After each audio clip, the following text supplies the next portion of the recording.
All right, are you sure that your stress isn't causing your thyroid problems? We're going to talk about how this high cortisol pattern, this fight or flight hormone known as cortisol, causes hypothyroidism, and how your doctors are missing that, and why you're probably still struggling with this problem in a high stress environment. Okay, so the other side of this diagram, the HPA axis, brain to adrenals, we have the same thing, the hypothalamus and the pituitary, but they are communicating with the thyroid. The adrenals are down here in the mid to lower back, the thyroid is up here in the neck.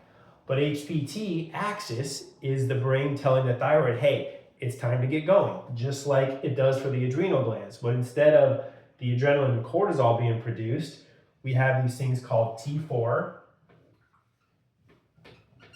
That's the inactive hormone.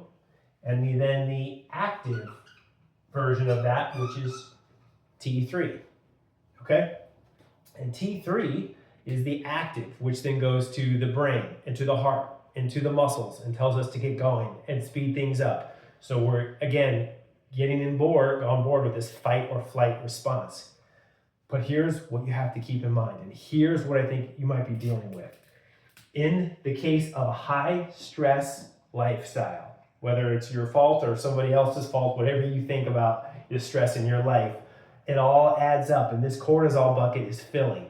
And if it's getting too full, what happens is the communication between the brain and the thyroid is done with this hormone called TSH.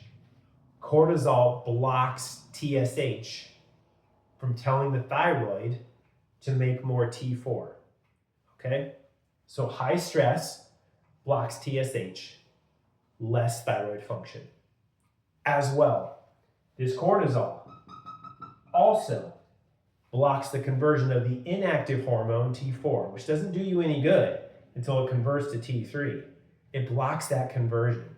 So now you have less TSH, so the thyroid isn't making as much T4. And the T4 that you are making, you're not converting to T3. It's no wonder you're having trouble losing weight. It's no wonder you feel cold all the time. It's no wonder that you are dealing with brain fog, mood issues. The high stress that you're dealing with is causing your thyroid to dysfunction.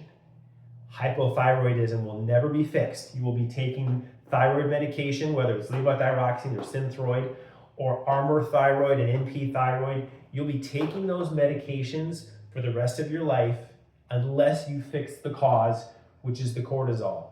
And to know why that is, we run testing. And I bet, even on this side of the equation, your endocrinologist or primary probably ran TSH. They probably ran T4. That's it. They didn't run T3.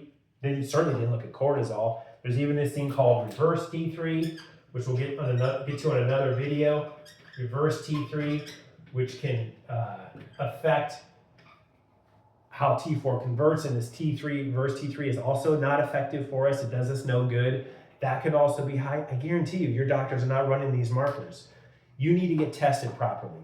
In the description to this video, there is a link for a free call with us. It's anywhere from 15 to 30 minutes where your questions can get answered about this or about functional medicine in general. We answer those for you.